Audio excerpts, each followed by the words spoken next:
నేను ప్రకటిస్తున్నాను, మొదటి వారు కడపటోళ్ళు అవుతారంట, కడపటోళ్ళు మొదటోళ్ళు అవుతారంట. వీళ్ళు దేనిలో కడపటోళ్ళో తెలుసా?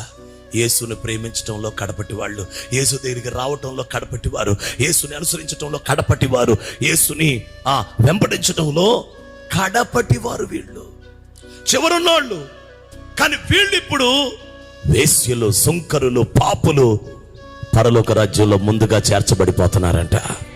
శాస్త్రులు, పరిసయ్యులు, సద్దుకాయలు, యూతులు మేమే ముందు దేవుని ప్రేమించిన వాళ్ళం అన్నోళ్ళు వెనక్కొచ్చేస్తున్నారు. మేమే దేవుని ముందు ఆరాధించిన వాళ్ళం అన్నవాళ్ళు వెనక్కొచ్చేస్తున్నారు. ధర్మశాస్త్రాజ్ఞలు మాకున్నాయి అన్నవాళ్ళు వెనక్కొచ్చేస్తున్నారు.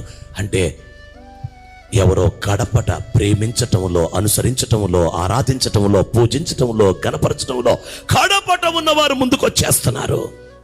నేను ప్రకటిస్తున్నాను, ఈ ప్రాంగణములో అట్టి వారెవరైనా ఉంటే యేసుక్రీస్తు నామములని సేవకునిగా పలుకుతున్నాను. కడపట దేవుణ్ణి ప్రేమించటంలో, దేవుణ్ణి ఆరాధించడంలో, పూజించటంలో, గణపరచడంలో, లోబడటంలో, విధేయత చూపించడంలో కడపట ఉన్న సహోదరుడా, కడపట ఉన్న సహోదరి, యేసయ్య నిన్ను ప్రేమించి మాట్లాడుతున్నాడు.